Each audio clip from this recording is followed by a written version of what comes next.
Hey Rosa, how you doing? Good to see you today. I'm good. How are you? Good to see you too. I'm doing fantastic. How's your day been so far? It's been a long day, but we managed to get through.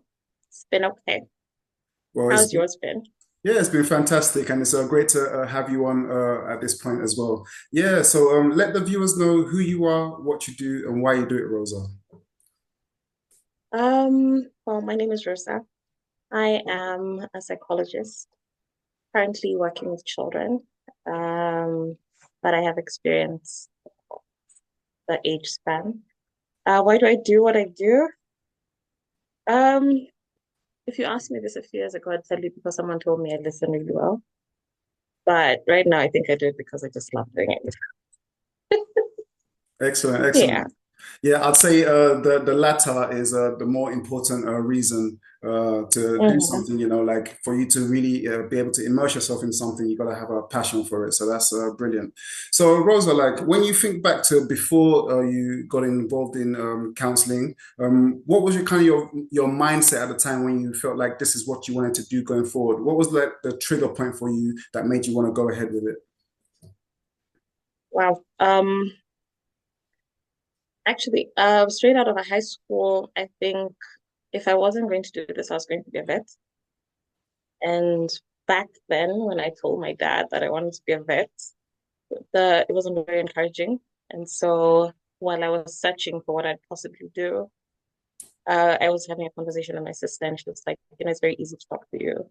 So maybe you should think along the lines of drinking. And at that time, in my head, it was like a sofa, very Freudian. But yeah, that's how I stumbled upon it and I just fell in love with it. Can I say that? Yeah. Of course, you can say that. Yeah, Yeah. like, and a lot of times when people get involved with something like counseling, they themselves have had issues that they've had to overcome in their own lifetime, and they now put themselves in a position where they can help other people. So, looking back at your own struggles, it could be like even within relationships. What would you say the kind of struggles you've had to overcome have been, and how did you overcome those to get to where you are now? To be very honest, joining this profession was not based on any trauma, but in being and practicing, I've come to learn a lot about myself and to also address a few things that I would never have known about myself. And when it comes to relationships, I think I've been able to explore my attachments and how they show up as an adult in how I parent, how I interact socially, even with my friends, with my partner. Yeah. Excellent. So when you say there were certain things about yourself that you were able to learn, what would you say those things were like at the core of it that you were really able to learn about yourself? Um, well, my esteem needs and how to manage anxiety. I think through experiences, and after COVID, and my anxiety I was very dysregulated. And so I learned how to manage by exploring the root cause. And in exploring the root cause, you really go way back and you get to understand different things about how you've grown up, how that has impacted how you see yourself, how that has impacted how you show up for other people, and how can you grow? Because I think when it comes now to relationships, we are a product of our past experiences and how we've been socialized. So there's a lot of learning and unlearning that needs to happen in the state of relating. Yeah. For sure, for sure. Now, like, share as much as you are comfortable sharing. But when you talk about your esteem needs, would you say that you had struggles with esteem, and like, what were those kind of needs, and like, what was that period like when you were going through discovering the needs that you had? Um, I first let me say I think I'm fortunate to have a very sanguine personality that does not pick up on things until they need to be picked up on, because I will normally show up very bubbly. But in doing so, there's a lot of masking that can happen. And so, as a girl, a dark skinned girl, it was not easy to accept beauty by the standard of society. So that is where the insecurities and maybe feeling like you're not good enough can come in, but and also not being tiny, because yeah, you're big. So you need to you learn to embrace yourself and accept yourself just as you are and affirm yourself as a beautiful person. And it also will trickle into how you even receive compliments. Because for a long time you listen to someone telling you look really good and you're just like, I don't know if I can change this, maybe I can do that, I can trick that. But at some point you're just like, yeah, okay, I'm starting to believe it. I feel it. Yeah, I'm embodying it. And so it becomes um, can I say you realize? I don't think you realize. I think it just happens when you practice, it becomes natural. Yeah. Excellent, excellent. Now, a lot of times when people have those self-esteem issues where they don't necessarily believe what people are saying, even within their relationships, like when their partner tells them they're beautiful or tries to appreciate them, and they find it hard to accept. So, within your own relationships, when you say you was going through these issues, how did you? What was the process like when you were able to now realize that okay, my partner is maybe complimenting me, and I need to accept it? Or what was that like for you when you like were struggling with accepting those type of compliments? Um, it that's a good question. I'm trying to see the best way to phrase my response. Take your time. Uh, I think with insight into how our psyche works and experience, it's easy to work on yourself. Let me not say it's easy, but you notice some biases that you have. And when you're dealing with people and helping them or encouraging them to have positive esteem, you can only take someone as far as you have gone yourself in your own journey. So it has forced me to also work on me so that I can help the people I help without, because our biases, they're projected in session. So if I'm telling you feel good about yourself, it will show if I don't feel good about it. And how I'll tell you to like show up or the ideas and suggestions. So it takes personal work, and we also do personal therapy where we get to unpack our own drama and issues. Yeah. And it helps. It helps in being vulnerable. You see the areas you're blind to so that you're not just good at picking at people and saying, no, you're aware of that. You know that that's happening with you because it humanizes us in helping others. Yeah, yeah, I hope it's, I've answered properly. yeah, you have, and it's definitely the beautiful side of being able to help people. It forces you to look in the mirror and really ask yourself if you've helped yourself before trying to help others. So yeah, I do agree with that a lot. Yeah, now something that does cause issues in people's relationships sometimes are when there are expectations within relationships. Like some people say that expectations are very necessary, so you know where you're going in a relationship and know where you stand. And some people feel like it kind of strangles the relationship because there's so many expectations and things that you expect from the other. It doesn't allow the person to really be themselves and express who they really are. So, with that being said, what is your viewpoint on expectations within relationships? Um, I think we can't control having expectations because the ideas we grow up um, having about what relationships should look like, how people should show up in a relationship, especially if you watched maybe your parents, um, how they model marriage or even your siblings, how they model boyfriend, girlfriend things. So it's patience. Uh, what I would say, are they healthy? Are they realistic? Are they are they flexible? Because you can expect maybe flowers every week, but what if you don't get your flowers in 1 week? Does it mean someone has failed? So you have to be very flexible because we're human,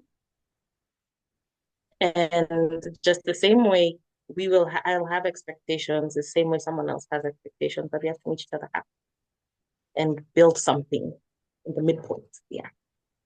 Right, right, right. So, would I you hope say it's I feel important? like yeah, Yeah. So, would you say it's important I to? make noise. Sorry. No problem, no problem, no problem. So, would you say that it's important to take the other person into account when thinking about what your expectations are? Because some people would say that they may be settling for less if they don't stick to their own expectations. But in your opinion, do you feel like it's important to take the other person into account when thinking about your own expectations? I think we need to categorize what expectations we have. Are they negotiable or are they non-negotiable? So there are some expectations that are non-negotiable and you stick to them when those are not met. Then there are those that you can negotiate and compromise. Doesn't mean that you're letting yourself down. It means you're also, because when you shop, you're not perfect. So if you expect, unless you're a perfect person and meeting a perfect other person, then there'll have to be that wiggle room and room to grow. Because by the time you start dating, a few months in, a few years in, you're all changing. So it's embracing the change as you're all growing together. I can say it that way. Excellent, excellent. Now, another thing that does tend to affect people in their relationships that can be related to expectations is gender roles. For example, like traditionally, one person tends to lead in a relationship and the other person chooses to follow. But some people feel like, you know, why should there be gender roles? Like we should all like just work together and see how we fit together and see how we can make progress together. And some people feel like, well, gender roles are very natural. It's the natural way, and it's very good for a relationship. So, with that being said, what is your viewpoint on gender roles within relationships? Uh, hmm, I think, do I have a direct viewpoint? Depends on culture, depends on where you come from. And uh, what do you expect also from your partner and how well you communicate? Uh, there are natural roles that we cannot run away from. There's the nurturing that women can do. It doesn't mean men cannot nurture, but it seems to come naturally with women. The society has changed. There's many things that are being done by men that women used to do, and women used to doing things that men do. I think it's how you communicate with your partner on what you can cannot do and what they can and cannot do. And basically, I think I'm really relying on how you communicate and balance one another. So if you have a man who's comfortable cooking for you and he's okay with you not cooking, cool. But if he feels you need to cook and you're okay with that, fine. If you can't deal with it, move on. For sure, for sure, for sure. Now, speaking more about communication, a lot of people, there are things that they would like to communicate to their partner, but they're worried that it could disrupt the relationship. For example, for somebody that's in a monogamous relationship that is interested in opening up the relationship or making it non-monogamous, they don't know how they can go about communicating this kind of thing to their partner.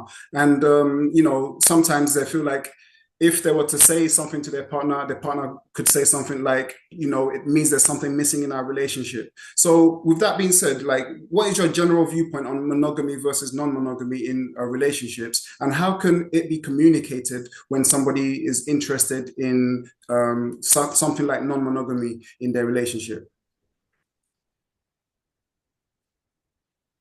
Um, I think before you get into a relationship, you need to understand what someone's idea of a relationship. If you are dating, which means you're seeing multiple people, not just one person, you get to ask important questions. And those are important questions. That's like the first question is asked. Do you believe in like being one man, one woman? Or are you opening it up? So if already just on that fundamental you don't agree, then you need to explore more because we're in an era where people are doing a lot of things out there. So it's being very open from the beginning and not shortchanging yourself in hopes of impressing someone. So it's how you begin because that is the first question. If this was to be a relationship, how would that look like? Do you believe in having multiple partners? Do you believe in having one partner? Does it go both ways? Because there's some people who believe in monogamy one way, and then they can be non-monogamous in another for them. So you need to ask the right question before you jump into the relationship. That's what I'd say. For sure, for sure. And in your opinion, do you feel like when people want to open up the relationship, do you feel like there's something missing in that relationship? That's why they want to do that. It could be. I mean, if people are changing and they're exploring and experiencing different things on a day to day, the worldview can change. And if your partner wants to include other people in a relationship, you also have a choice whether you will accept or refuse. So the fear, I wonder, is the fear coming from the if it's the person who's afraid, what are they afraid of? Are they afraid of letting go if this person is not willing to join them in non-monogamy? Which then goes down to the root cause. Why do you feel the need to open up a safe space? Because your relationship should ideally be a safe space for your friend. So if your friend feels like they need to make new friends, why? Of course, you'll feel inadequate as a partner. Like, am I not doing enough? So I think, again, communication and constantly checking in, like, where you guys at? Um, what are you feeling? And if that's coming up, how do we deal? And if I can deal, I'm free to leave. So I think we need to explore our freedoms also in relief. Yeah, it's a good point that you made when you say being free to leave, because some people, like, if their partner speaks to them about opening up the relationship, they don't necessarily agree with it, but because they want to stay with their partner, they kind of go along with it, even though it's not really in their heart to do so. So, what would you say to someone going through that kind of situation where they don't want to open up the relationship with their partner, but they also don't want to lose their partner at the same time? That is complex. On face value, I'd say value yourself and show up for yourself, but it goes beyond just accepting what you don't want to accept. It's exploring where is this need to people please coming from? Where is this anxiety about being alone coming from? And how do you build more strength and skills to be able to say what you want? Because by you not being able to just express what you're not comfortable with already shows there's an imbalance.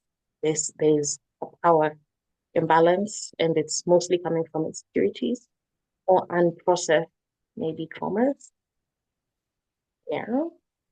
For sure, for sure. And So perhaps them, sorry, go on. go ahead, go ahead, go ahead.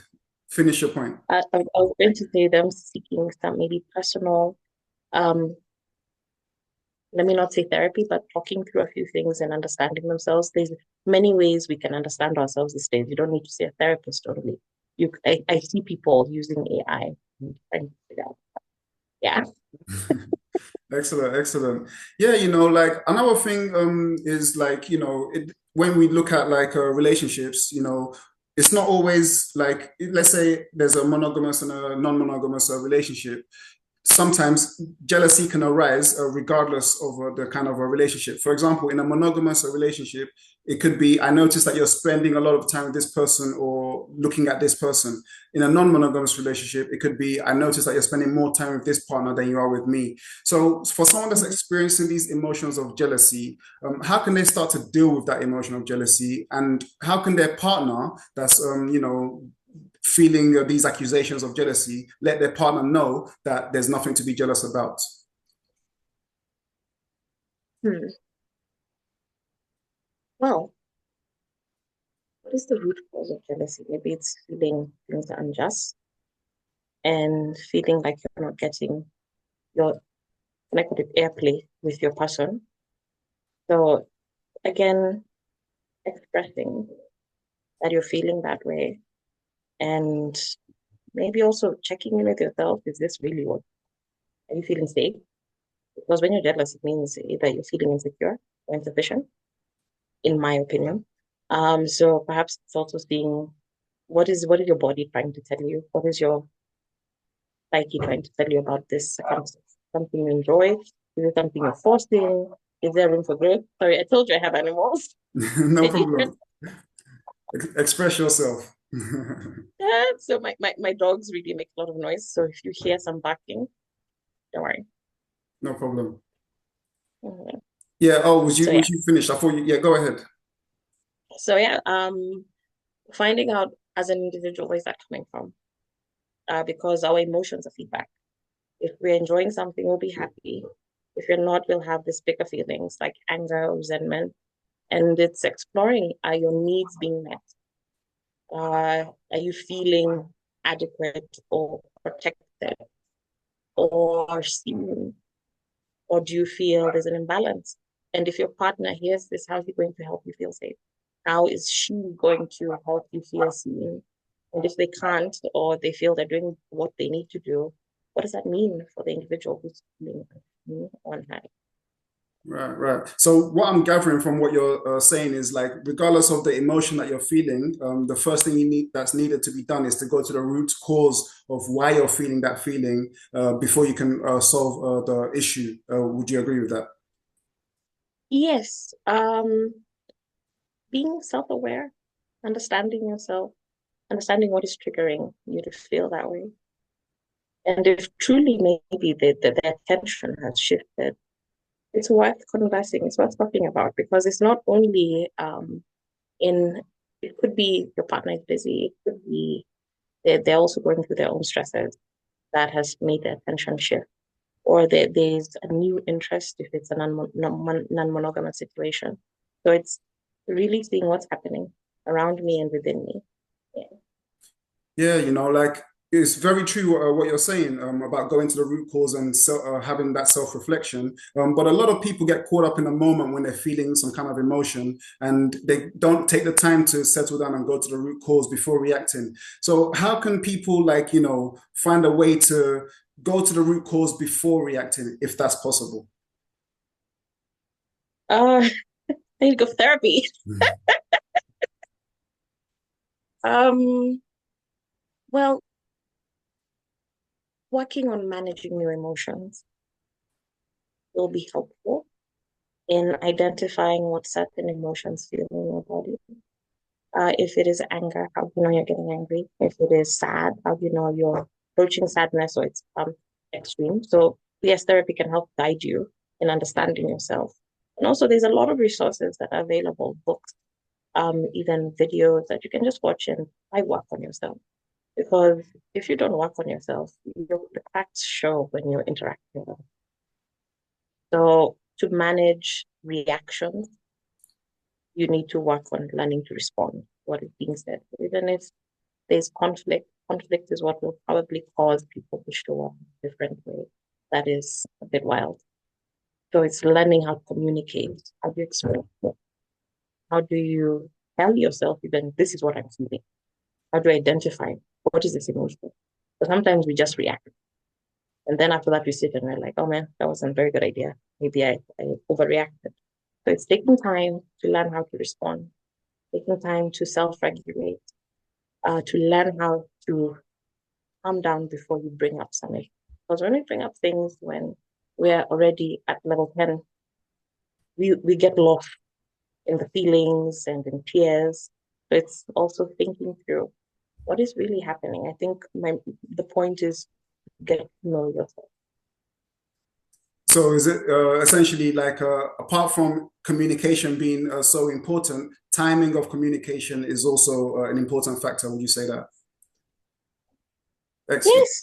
Um that is accurate, yes. Excellent, excellent. Now, another thing that does cause a lot of mental health issues for people in relationships is when there has been infidelity in a relationship and the trust has been broken because they put a lot of trust into this person or they had a vision of the relationship in a certain way and that then becomes shattered because of an incident. So, when people have gone through infidelity, some people say that's it, it's over, there's no going back from here. And some people feel like, okay, this has happened, but we can communicate about this and see if we can continue with our relationship. So in that context, what is your viewpoint on forgiveness after infidelity in a relationship? Do you feel like the relationship can get back to where it was, or do you feel like there will always be a problem because of what happened? It depends. There's no straightforward answer to that. It depends on the people. It depends on what stage they are at in the relationship.